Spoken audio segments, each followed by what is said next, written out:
Hi, welcome to Group 97. My name is Leedy, My name is Josheen. My name is Hiteen. And my name is Joe. and I'll be talking about our cinematch application. So, cinematch is a movie discovery platform that helps users find what to watch next using a Tinder style swiping interface with API integration, personalized recommendation, and an intuitive UI. It makes movie picking easy and fun. So first I'll start off by showing up the sign-in page. This is a login page, and then I'll take you to the sign up page. And over here we can sign up, add our first name, last name, username, and create password. And there's a tooltip because our passwords have requirements. And so when we create a user, we take the password and we hash it first. And this is a security feature, so in case our database gets leaked, it won't have plain text password. And another feature I want to say is when we are signing up a user, it is checking if the username is unique and if that username has been taken before or not. Because if it has, it won't let the user create that user again. Now let me take you to the login. And now we're on the login page. So here I can log in with the details I have already had in the database. And then over here we can see there's a button to show and hide the password as well. That works. And now if I try to log in, it won't work because that is not the right password. And I just want to say that these passwords are being sent to the database, and then over there it's being hashed and then cross-checked what's already on the database. So let me enter the right password, and then that'll log me in. And when I get logged in, that's when a session is created and the cookie for that session is stored, and that is how we are cross-referencing users. Also, I forgot to mention all of these sign-up pages and login pages are validated for SQL injection, and that is using security tactics such as prepare statements for our SQL queries. I'll take over from here now to explain the homepage. So we have 3 sections: trending, top rated, and now playing in cinemas. We can switch using the buttons, and all the posters are being fetched from the TMDB API. We also have a toggle here, which we can use to switch between TV shows and movies, just like that. We also have a search button where we can search for any movie or TV show, like that. So here, when we click on a TV show, it's going to open up. We also have a loading page, as you just saw. And that's the TV show. All of this data is being fetched from the API. We're getting the streaming platforms, the ratings, and we also have some user options. Currently, these options are only available for movies, but we will implement these for TV shows in future. So if I click on these, nothing's going to happen right now. And now we have this Start Now button, which is going to lead us to the personalized page. Moving on to the personalized page, as a first-time user, you will be provided with different genres where you can select all the favorite genres that you want to select. I will select adventure animation. Next, you will be provided with a language page, where you can select all the languages in which you want the movie to watch in. To make it more accessible, we provided a search bar where you can select search the movie and select the language that you want to. Based on the selected language and genres, a movie will pop up on the page. For your accessibility, we have made sure that in case the title is too long, it will be appearing on the middle screen. Now, there will be a lot of information about the movie on the page, and based on this information, you can choose to like or dislike the movie. If you choose to like the movie, this movie will be stored in the database. First of all, a score will be calculated of the movie based on your past personalization, which is dependent on all the data present in the more info data. Now, from the database, a top scorer movie will be chosen, and with the help of a TMD recommendation API, alternative to that movies will be chosen and will be presented on your screen.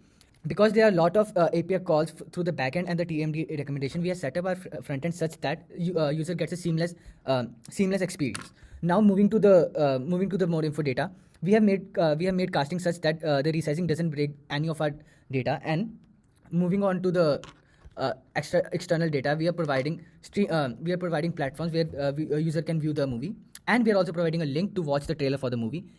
There is also a watched button in case you have already watched the movie, which you can select it by selecting the icon. And finally, if you like the movie, you can even select the movie and save it to the My List. Great, so now moving on, we are at the My List page. So as you've probably noticed in the personalized page, we have bookmarked a couple of movies which were Offshoring and Diary of the Wimpy Kid, and it is now appearing in our movie list. If you'd like to unbookmark any movies, we can simply just click on the bookmark icon and it will unbookmark once refreshed and will no longer be in the My Movie list. Another thing I want to mention is the status bar. So you can update any, like if you watched or not watched a movie, you can update it over here. And similarly goes for the rating. So just to test out, let's say 1.5 is our user rating. And if I click on the movie title over here, it should be updated. So perfect, so I'll just go back. Another thing I want to mention real quick is that we have a load limit function. So if we have perhaps too many movies, you can just click load limit 50 and it will load up all your movies. And we also have an X button, which we can do. Another thing is the buttons, the filter buttons. So we have filter buttons for genres, age rating, and status. I'll just give genres as a quick demonstration. So as you can see, it is beautifully just integrating, and I can just clear all or simply click reset. We also have sort by, which is low to high, and it sorts it amazingly. So although these add filters and sort by buttons might look magical, a query string is sent to the back end, which does the work for us and is sent back. And just to add on to that, so on our movie page, the way we prevented rate limiting issues from the third-party API is by caching the movie details we get from the API on the initial call. So this way, on later calls, we would not have to ask the API again, and we would query it from the database. Right, thank you so much, Joe. So now we're going to move on to the About Us page. This is a little bit about us as creators, a little bit about ourselves. And we also have cards for each one of us. And if you just click on them, you can flip on these cards with like a cute little quote about ourselves.